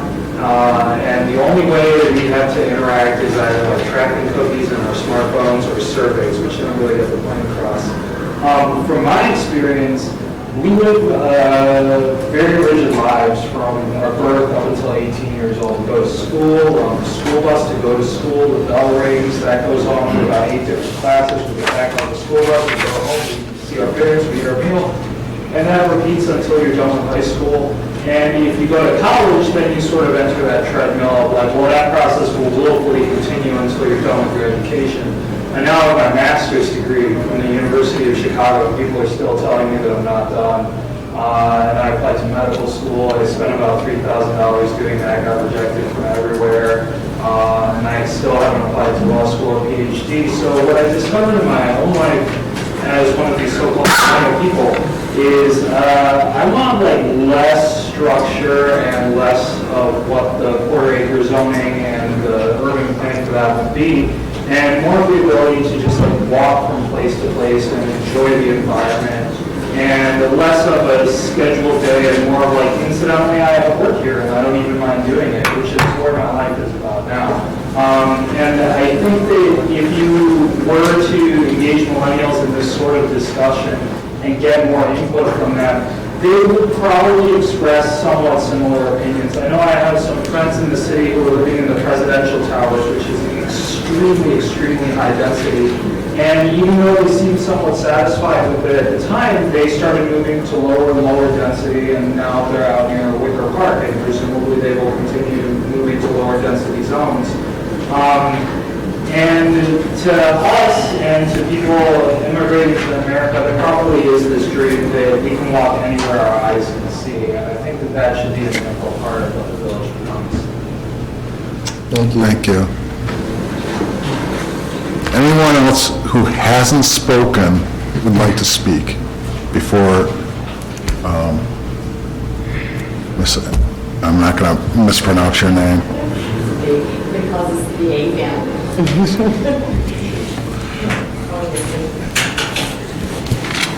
about that. Yeah, I won't ask any questions.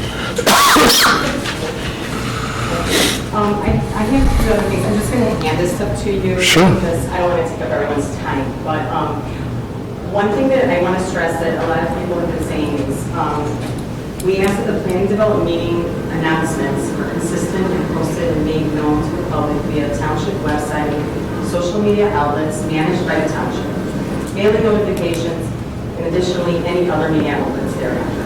I know in some cases, public hearings are put in the newspaper somewhere. Some newspaper, I don't know if they're, I know that the last one coming out of the village, I think was over in the house. I found out about that one, that's the first time I ever heard about the Western Road Plan, and I found that that one in a social media group. So we're just asking that you do that. And then I'm going to put, there's like an appeal here to the village of elected officials as to possible considerations regarding the Western Road Plan. The other thing I want to say was, so preserving the area and conserving land doesn't always equate to, I guess, high density to me and to many does not really equate to preserving land. I think what it comes down to is, it's not really even whether it's a 1 acre lot, the space that you have on your home. I think what it is the essence of wanting to have a community where you have a balance, you have a backyard. People want that. There are people who do want that. There is leasing and high density. Usually high density has to at some point sprawl upward, because if you're conserving all the land around you, you can sprawl outward. And what I have come across, if you look at the states in the West, all the sprawl is going up. Even even in the suburban areas. So there are a lot of, like the buildings in Orland, they're pretty much going that route. So there are these developments in the compact homes. There aren't really garages. A lot of them don't have garages. This is the beginnings, and obviously you just have a plan put up in place, but a lot of these plans end up being that. And I'm just cautioning our elected officials, please keep your eye out for that. I think that would be it, and I just want to give you this. So The absolutely. other thing I do want to say, and I'm just going to read, there was the Village of Palos Park annexation meeting September 23rd of 2015. And Mayor Mahoney, your number 3 point, I just want to read it out loud. The annexations will not result in high-density housing, and as some opponents claim. We have no desire or plan to change the special character of our village that places high value on open space, and neither do the private landowners. There's one, but I wanted to quote that, because I think that was very important, and I commend you for saying that. I hope we can try and follow that. Thank you. Thank you. And please feel free to forward your research, send me emails. It's really not up to me to, I think as a resident, I mean, I can share my input. However, I do think that every council member should have not only looked at research that is being given to them, but also I recommend even pulling up searches about town hall meetings in other communities. You learn a lot from the town hall meeting. You can learn a lot as far as what is going on in other towns and how the impact has affected not just the residents, but also the town's financial status and capabilities, and how the monies are being funneled to support these big developments. So, thank you. Thank you. Can I just hand this to you now? Sure, absolutely. It's a lot of money. No problem. Thank you so much. Thanks for being open. You're very good about social media and chatting too. Thank you so much. Others on the council would disagree with you. Others, there has to You be, need a connection.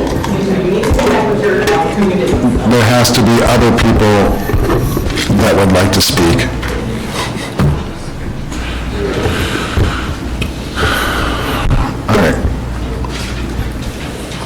All right, let's move on. Thank you all.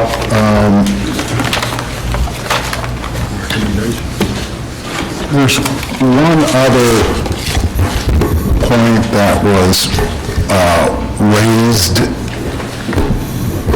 in the correspondence that I received, and I wanted our village attorney to address it for the benefit of the audience. And that is, I've heard statements, if you change 1 acre zoning, which, by the way, we're not. We've already explained the zoning is not going to change in the western area.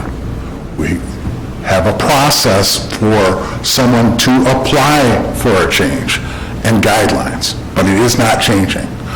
But I've heard the statement, if you change zoning in the western annexation area, you are going to diminish Palos Park's ability to enforce its 1 acre zoning elsewhere.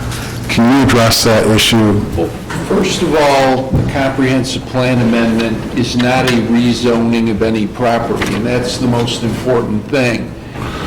There is, as Mr. Houseseal said, a component of this that would come next, which is creating a zoning ordinance, amendments to the planned unit development ordinance that would then apply to this area west.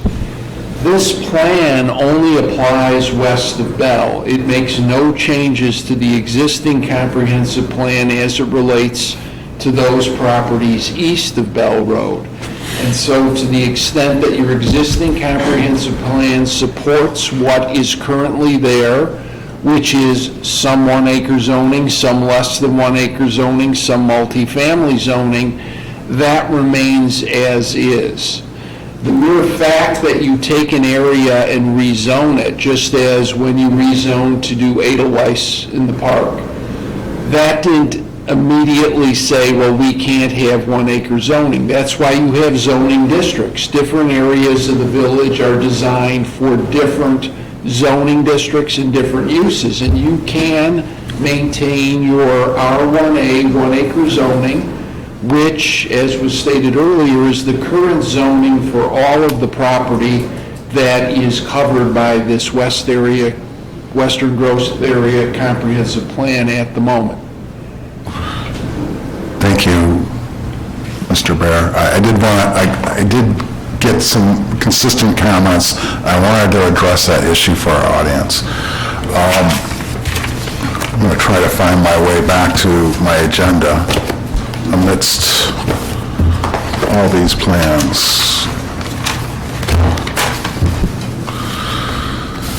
So, Commissioner Reed, do you have a recommendation? Yes, I do. Staff has recommended approval of the draft Western Growth Area Master Plan. On a motion to recommend approval of an amendment to Chapter 1222, Official Village Comprehensive Plan, to revise the comprehensive plan adopted on December 7, 2009, and to incorporate the Western Growth Area Master Plan as an official document, subject to the condition that the maps on pages 13, 15, and 45 be amended to accurately reflect the existing and proposed land uses. The Plan Commission, our designee, has reviewed all of the information propounded to it. They have made a recommendation to the council to approve the Western Growth Area Master Plan by a vote of 5-0 with 1 abstention. Based on the recommendation of the Plan Commission, I would ask my fellow council members to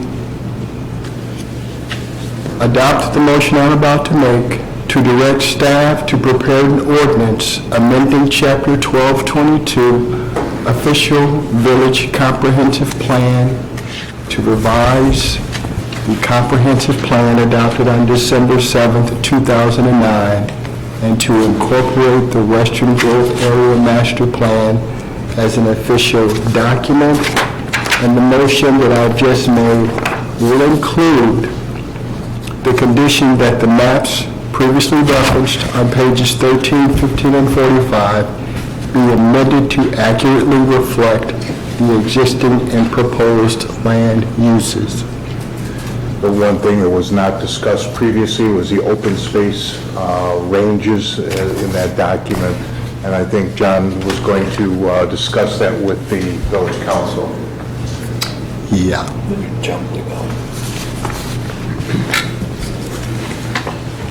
So again, the plan is a guiding document, it's not a regulatory document like zoning or PUD rules, but it's meant to provide flexibility as ordinances are crafted and development is considered. The plan as it currently reads states a range of, a target range or desired range of somewhere in the neighborhood of 30 to 40% open space to be something the village should strive for. We got some feedback that there might be a preference to see that be 20 to 30%, not 30 to 40%. And looking at some other developments and looking at this, again, giving a guide, I think ranging it from 25 to 40% might be a more appropriate one.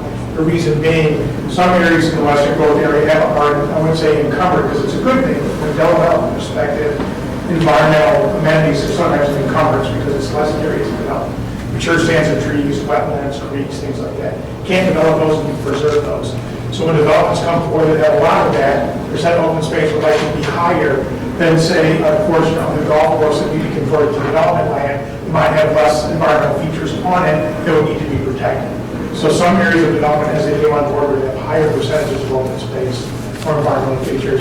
Other areas of development might have lower ranges of open space. So we would amend or consider the board recommend a range of 25 to 40% open space. Right now, we 30 to 40%, but some areas, because of how they are developed or likely to be brought on board for development, would need a slightly bigger range for development. So we suggest that the open space requirement be changed to a guide or a target roughly a range of 25 to 40%, not 30 to 40%. And that's just to accommodate the range of different environmental areas, environmental features, and different things like that we would have to accommodate as development comes online. But it's solely dependent on a specific development that comes forward. We don't know what that is yet, or how a piece might come forward. It's not going to all come at once. It's going to come this piece, then that piece. Some pieces might be again, fairly covered with environmental amenities or features, and other pieces might not be covered at all with environmental amenities. Do environmental features count as open space, though? If I have, let's say, again, yes. So if I have a 50-acre piece of property and Palos sells off 50 acres to be developed, it may very well be that 50 acres, 30 of that has to be preserved as open space because it's got some wetlands and heavily forested areas, but maybe an assisted living development goes on back in the woods or something. So. But that would automatically fall into the parameters anyway. Correct. Right, yeah, the way you were presenting it made it sound like almost like we needed to give up more open space because of the amenities, and I just thought, like, the wetlands and this and that, but they are actually part of the open space. Absolutely. So I just wanted to make sure we were clear. The open space range that we're targeting is meant to accommodate the preservation of the natural environment and the features. And in some places that are likely to come on board, the slightly wider range is more viable and more likely than other areas. So a slightly wider range would represent and reflect the range of topography and features that are out there as pieces, individual pieces come on. Gotcha. It provides a little bit more flexibility, that's all. But again, it's still a guiding range. It's not codified, it's a guiding range. So if it's not codified and it's a guiding range, what difference does it make? Again, and remember, we may, in terms of strict regulations, not in terms of letter of the law, but when you put something in a plan that says, we're targeting this range of open space, the developer's going to look at the lower end as their target often, not always, and residents or the village may look at so we're going to say, we want 40%, we want 40%, the developer says, well, you only have 25, and 30 to 40 is a pretty, a big range for some of the properties that would like to come in. So we just look at the discussion is, based on some feedback we've got, we need to widen the range. We wouldn't recommend it going from 20 to 30, but we think 25 to 40 is a better range. So a little bit bigger than we have now by 5%, but it doesn't reflect some of the comments we got back, the desire to much less open space. We don't think we should. But you're right. So a developer can make the case and says it's just a guide. The board of planners can choose to deviate from that anyway. So my personal opinion as a council member of the Village of Palos Park is not changing at all. Let me ask this question as a follow-up to Commissioner Polk. The master plan currently has 30 to 40% in it, right? Open space. So that's in the plan that we will be basically adopting. As is right now. As is right now? Yes. Okay. So what you're proposing is, in order to give us a little bit more flexibility, to put it in the plan, it would be 20 to 45? 25 to 40. 25 to 40. It's a nominal increase of 5%, but again, the way the plan unit development ordinance is written, we'll refer back to this document as a guiding document, and site development allowances in that process, variations, if you will, would allow you to deviate from whatever ranges in there, if the applicant can make a compelling case. The Plan Commission are experts, and I haven't heard from them on this issue, so I have to go along with Polk. I'm not willing to address that issue right now, pending further information. Yeah, I think it could be easily handled when we start talking about the PUD going forward. If I was going to expand it, I'd expand the hell out of it, make it 25 to 50%. So I'm not going to modify the motion that I've just made. I'm going to just leave that out. So do I need to repeat it, or are we good? And I can just get a second. Tom? No, there's no change then. No, there's no change. You made a motion, there's no change. Yeah. Second. Any other comments before? I just have like one short comment. Listening to everyone and the things that they said, there are just a couple things that just kind of rubbed me the wrong way in that Mr. Halsey and his firm are hired by us to look out for Palos Park's best interest based on the guidelines that our staff and our planning commission and the council gives. He is experienced, he is, a leader in this industry, using the cutting-edge tools of this industry. I think he's putting together something that's really remarkable and could possibly help us guide going forward. I certainly don't feel like there's any rush to get to this point today. He's been working on this for over a year. Before November, this stuff was on our website. We've had meetings. It's a guiding tool. It's a tool for all of us. There's nothing that is, you must follow everything that's written here. To me, before I got on this council, different things happened in town where property that we sit right next to left us because they couldn't develop